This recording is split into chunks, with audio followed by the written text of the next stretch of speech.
I refuse to give up on the liberational potential of social media and of democracy. But if we're asking, has social media made a positive or negative contribution to democracy in the last 20 years, I think the answer is pretty clear. It's made a negative contribution to it. So can we build those things that might allow us to say, well, we had some hiccups, we had some teething problems, but because of social media, the world is now better than it was before social media, including in politics. Now, that's a pretty high bar, and that's almost a utopian bar. I don't think that's impossible, but I'm not really aiming at that. I'm trying to say, all right, how do we get in place the thinking and then therefore the building and the artefacts, the digital artefacts that might allow us to turn parts of social media, or at least those parts that we want to be part of, that people who want a meritocracy want to be part of. What are the building blocks of doing that?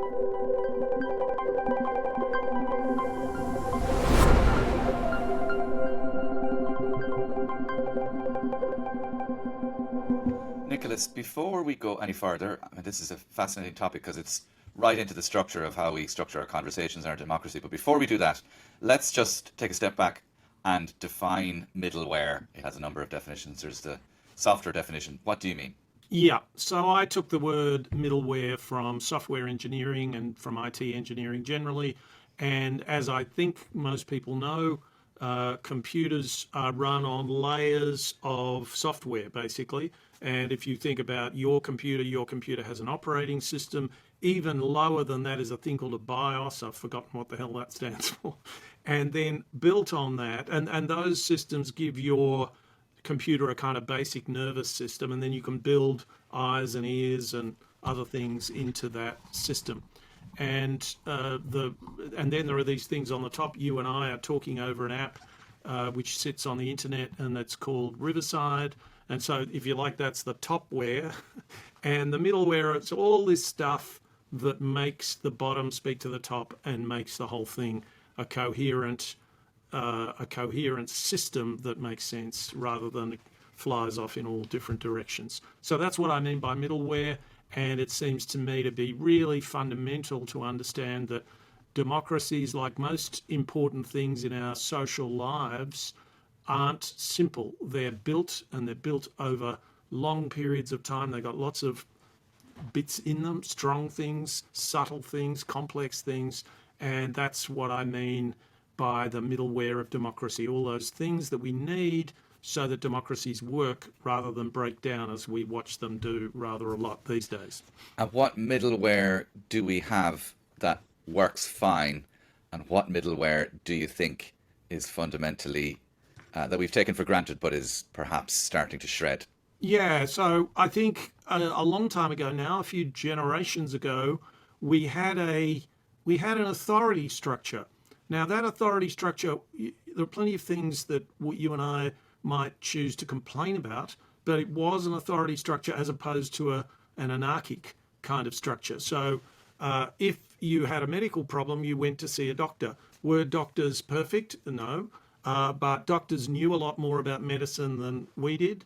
And in fact, they were rather too paternalistic 2 generations ago. So we said, look, doctors should involve us more in the decisions. That all has worked out rather better, I think, today than was the case 2 generations ago. But at the same time, we've got all kinds of people in our marketplace for ideas posing as knowing something, and they don't know very much, and they might be prey to all kinds of conspiracy theories, all kinds of nonsense, and yet, and the problem is that the press has always been, the media has always been keen on ratings, but it's got much more hyper-competitive with social media, and so now there are all kinds of people who sound like they know something, and they might have read some stuff about something, and they'll have a debate with you about ivermectin and whether it cures COVID and so on.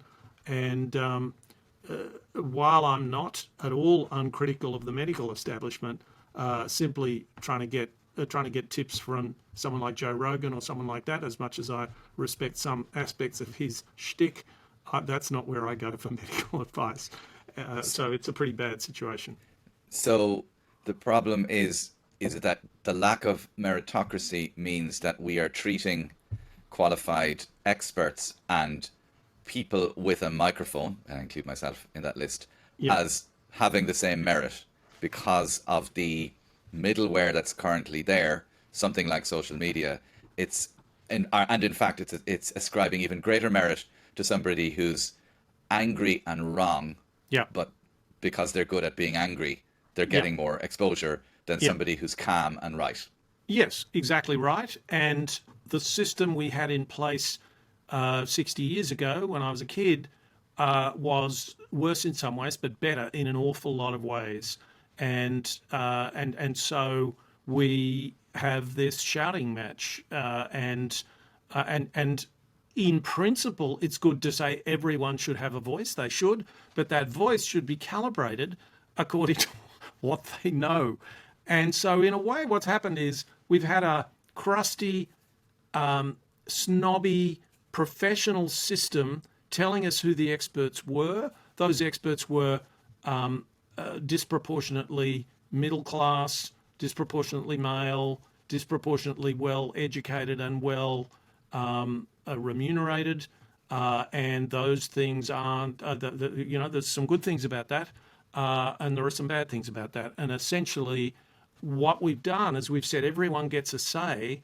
And the downside of that is that it's great that everyone has a say, but then if we're going to have this new, better system to be as good as the old system and a whole lot better because we've all got to have a say, then we have to shut up when, or not barge our way into conversations when we actually don't know what we're talking about. Is social media as it's currently constituted absolutely antithetical to meritocratic discussion? Like, is it now impossible? Well, I refuse to give up on the liberational potential of social media and of democracy, but it's, if we're asking, has social media made a positive or negative contribution to democracy in the last 20 years? I think the answer is pretty clear. It's made a negative contribution to it. So, can we build those things that might allow us to say, well, we had some hiccups, we had some teething problems, but because of social media, the world is now better than it was before social media, including in politics. Now that's a that's a pretty high bar, and that's almost a utopian bar. I don't think that's impossible, but I'm not really aiming at that. I'm trying to say, all right, how do we get in place the thinking, and then therefore the building and the artifacts, the digital artifacts that might allow us to turn parts of social media, at least those parts that we want to be part of, that people who want a meritocracy want to be part of. What are the building blocks of doing that? We've seen it in Wikipedia, and the video is about how it just sort of snapped into existence in Wikipedia, and that was because it's such an easy convergence to say we're just talking about the facts. We don't want to know. I mean, it's a nice, interesting discussion whether Donald Trump's a good president or not, and which ways he's a good president, which ways he's, just between you and me, an unbelievably awful president. But we're not going to sort that out quickly on social media. But we can corral people and say, we're only interested in your contribution if you get his date right, and when he got his degree or didn't get his degree, and when he started bleaching his hair, and so on. Yeah. And so on. So that's Wikipedia, strictly the facts, ma'am. That's right. I just Now, want the facts. but also opinion is good because opinion generates conversation. What And it what do you generates think? and it generates diversity. It says Yeah, anyone. We're going to start from zero here. Anyone's welcome to an opinion. yeah, Then we're going to start sorting through those opinions. yeah. And opinion is great because it unlocks memory, and memory is expertise, and expertise is a Yep. physical Yep. manifestation of fact. So Yep. opinion itself is not a problem, but the middleware then, leaving aside uh, the outcome, which is a social network or an institution, what are some key building blocks? And we work out what they create afterwards. Yeah. But Yeah. what are essential for meritocratic, opinionated I think that conversation? initially, well, I think people have to encounter each other with respect. I don't much like the idea of using your credentials to shout people down. So you want a situation where everyone starts on a level playing field of respect, and this is actually something that happens in juries quite a lot. People are concerned, that people will try and dominate them. But people quite quickly pick up who's the know-all, who's the one who wants to have lots to say. And in a room, there are methods of social moderation that actually mean that those kinds of people who want to exploit a group get rapidly resented, and people say, listen, just toe the line here, and Yeah. we're just all here, we're kind of trying to be equal. And then if someone obviously knows a lot about something, well, people will say, you better speak more, and then some might test out their knowledge Yeah. and so on. So we'll start with respect. So, and just on that, I mean, one comparison, if you think, so in Facebook, the worst opinion ever gets reactions. Yeah, And because that's it gets right. lots of reactions, often which are angry, and lots of Correct. replies, It's the that is most the one. profitable. That's Yeah, the that's most the one you see profitable up the thing. top. That's right. So that's the first one you see. That's all is in the top comments. But then, and I'm not an experienced user of Reddit, but I use it a bit more in the last couple of years. It's a All right. simple upvoting and downvoting, Yeah. and therefore, if you're upvoted a lot, you get seen more. Yeah. But you're not measured on number of downvotes versus number of up. You don't add up the upvotes and the downvotes. It's the profit of positive Yeah. reaction to what you said gets Right. you more attention. So that sounds like it's crude, and it presumably is open to gaming, Yeah. but at least structurally militates towards the moderation by the room, that jury room you talk about. That's right. I think that's right. It's a pity in a way that it's just a vote, because some votes come with a lot of knowledge and some deliberation, and others Okay. don't. But it's exactly in the right.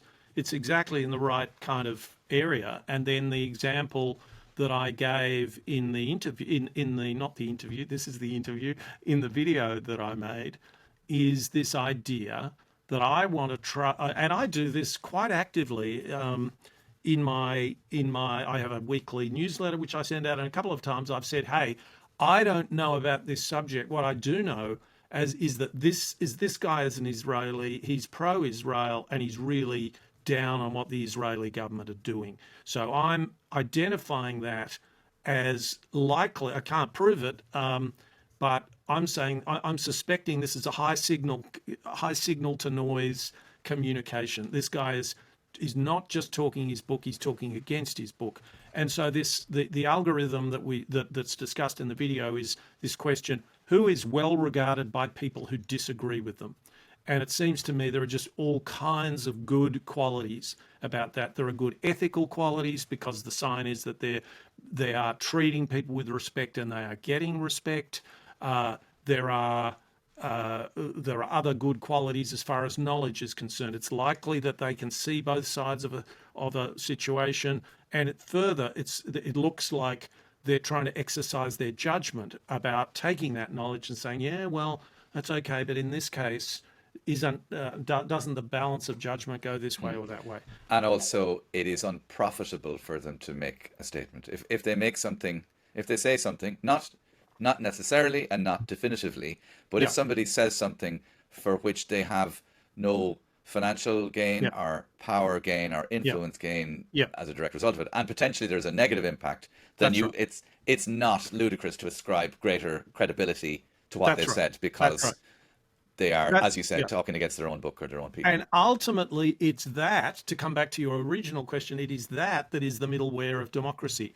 The capacity to actually rise in a meritocracy. So you say, yeah, there's a whole lot of conversation going on. Once you get to this level, these are people who we're not going to assume are always right, but we're going to assume they're well qualified to be trying to be exercising good judgment. They're well qualified to defer to people who know more than other people about a particular thing. You can see these virtues in a conversation when someone will say, well, look, I disagree with that person, but he knows more about administering anesthetics or whatever it is, or he knows more about Iran than I know. And you need lots of these. I mean, I think it's a sort of singular virtue of humility and truth seeking, but it's got lots of skills attached to it: listening, being articulate, being self-critical, being critical of others but respectful to them. This is quite a high level of performance, and unfortunately, it's more profitable to show very different kinds of qualities. Eh, how do you amplify good conversation then? Assuming that it's been marked a good conversation. Yeah. Like are we talking about an algorithm that at the moment, I mean, I don't want to delve into the algorithm of Facebook or Twitter, but it seems like the more nuts you are, the greater the rage, the more you're promoted, Yeah. to be crude. What algorithm promotes good conversation, do you think? Well, that the algorithm I'm going for is a simple one, and there are quite a lot of other algorithms that are similar, but one of them is who is. So the algorithm will sit there and work out who agrees with who, and then who is most highly respected by people who disagree with them.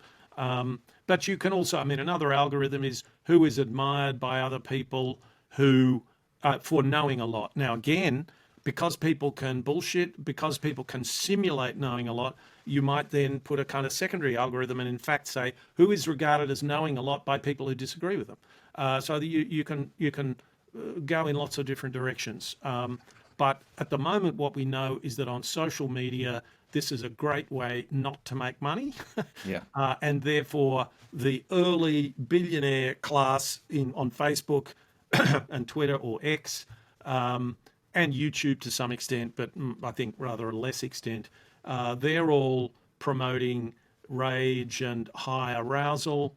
And then the question becomes, where can we find places to build these other algorithms and start proving that up in a digital way? And I think that that's a really exciting prospect that almost nobody has, nobody in a position to pursue that has Yeah. really done it. I wonder, like, 'cause humans, they either like they like watching people argue, or there's bad bits of us that like this shit, right? Yeah. Like high arousal conversation and like rage. Yeah, But the other that's thing true. we do like, True. in a positive sense, what we do like is concrete outcomes Yeah. from, opinion fests or factories. Yeah. And I'm wondering if, and we'll come to the actual institutions in a second outside of social media, but I wonder, is a key ingredient of any putative, hypothetical social network that you have all these, it's very worthy and everyone hates it because it's so worthy and everybody's so nice to each other. But, Yeah. but at the very least, it produces bite-sized good stuff. Like, Yeah. it's not Yeah. just a talking shop. Yeah. That Yeah. what it lacks in gladiatorial blood sport makes Yeah. up for in making things, like not widgets, Yeah. but Yeah. Yeah. some sort of outcome that at least scratches one itch, one human itch. Because Yeah. we love a row, but we also love watching stuff get made. And social media is halfway there because I mean, I complain about what social media has done to my world, but I love being on Twitter, and that's because I don't go there to have fights with people at all, really.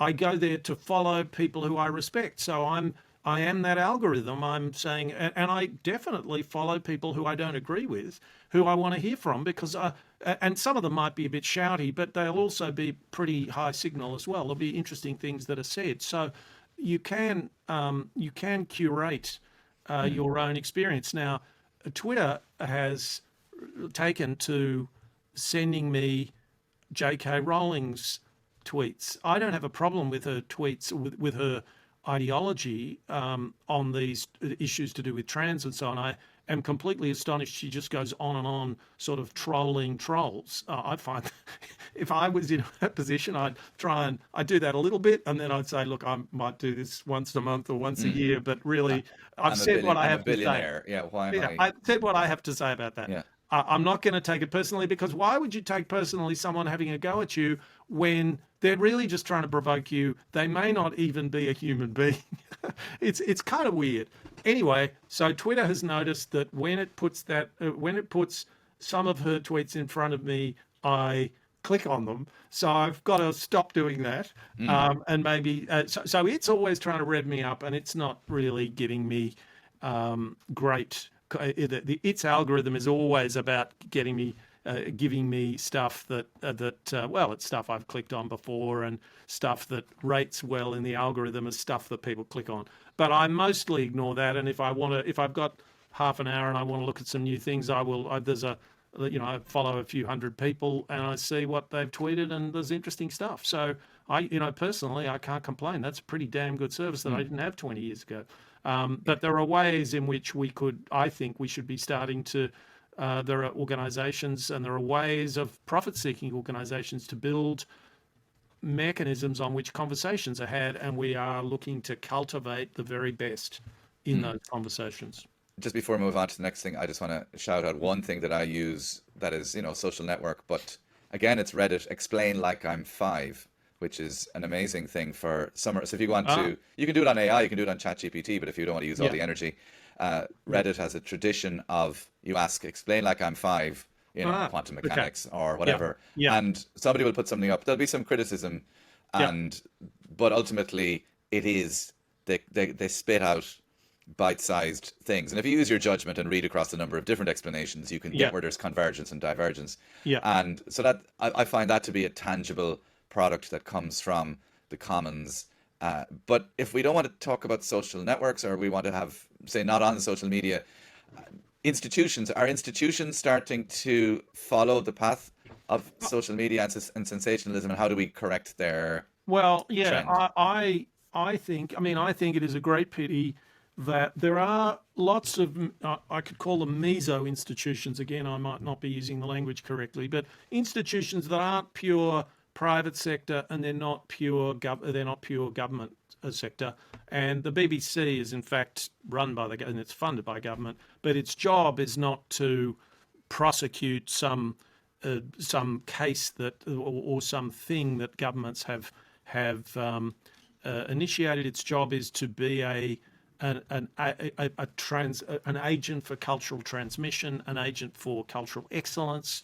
It doesn't all have to be excellence, but now it's striking to me that an organisation like the BBC, damn well funded, it's got 10 times the funding that the Australian equivalent has, that it hasn't tried to develop merit-seeking social.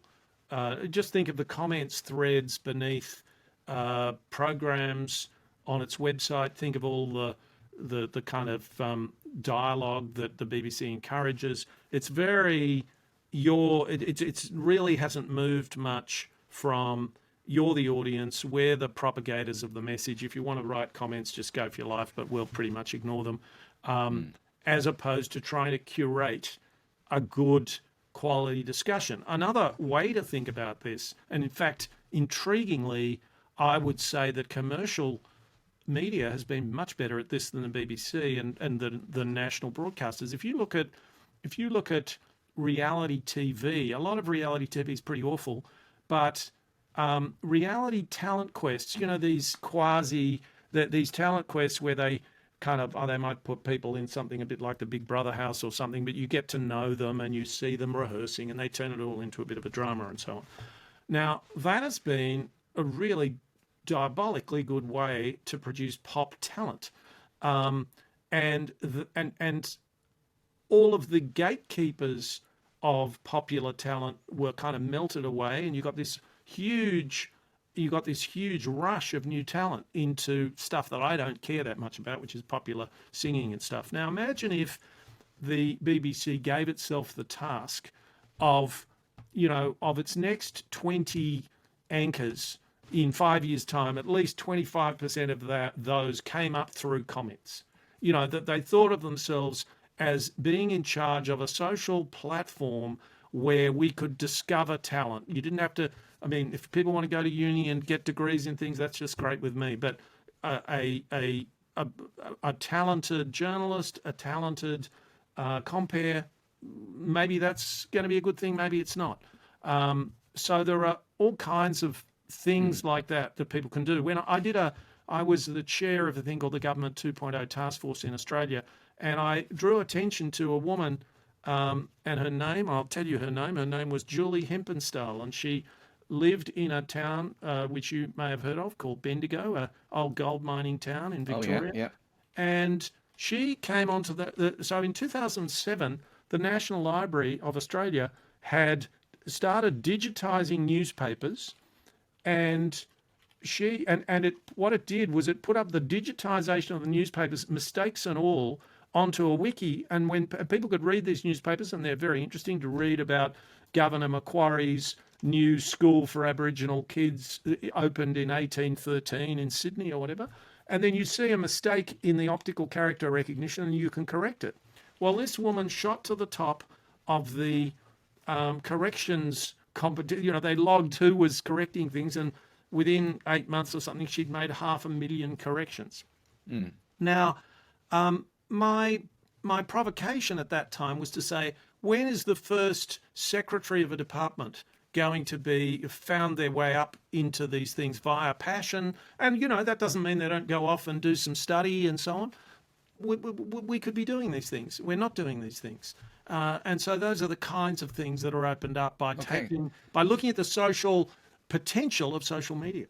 And we're nearly in the talent shows. Of course, they are compromised by the fact that often so there's a certain level of talent that they all have, but the winner will be a popularity contest. Yes, so you lose the meritocratic bit falls away there. Yeah. So well, there is merit. I mean, there is some merit tangled up in that if they've got a lovely voice. I know. And so on, but I know. Yeah, what you but mean. also there is merit in being popular as well. In that whatever it is you have, star quality. That's right. Is resonating with people. But anyway, that's for a different day. So somebody making those thousands of edits, a bit like a Wikipedia super editor making their way to the top of the pile. Yeah. But so it just means that the gatekeeping, which is very much predicated on old measures of merit, which are all elite biased, like university degree, networks, previous experience, which is in itself a function of university degree or networks. Yeah, so it's allowing it's basically allowing, and it's not a diversity hire, it's still merit based. Yes, exactly. Yeah. But it's just changing the measuring stick. And you have one guarantee, I think, which is that Julie Hempenstall was just fascinated by this stuff. Well, that's good. You know, she didn't think, oh, I need a job. I'll do this. This is the least worst thing I can do for a job. She got herself fascinated in this stuff. Maybe she got herself obsessed with it too. That can be a productive thing. There are plenty of people who've turned their obsessions into things that are immensely productive. But yeah, that's right. And it's just it's diversity of pathway. And it's very merit friendly. Okay, diversity of pathway. Instead of power ballads, you have new power brokers coming up. Yeah, very good. That's right. Okay, that's right. We leave it at that. Good to learn. Good to relearn middleware there, and looking forward to the next. Are we on the home stretch of videos? The very next video is not on the internet. Is not specifically about what we've called bottom-up meritocracy, and so it is we're getting into the last stretch. It's video 15. There are 3 videos which show you different aspects of of the kind of solutions towards which I think we should be headed, and then 2 videos that nail it, I like to think, but maybe not. You'll have to come up with your own interpretation, your own judgment. Very good. Looking forward to that. Thanks, Nicholas. Thanks, Cole.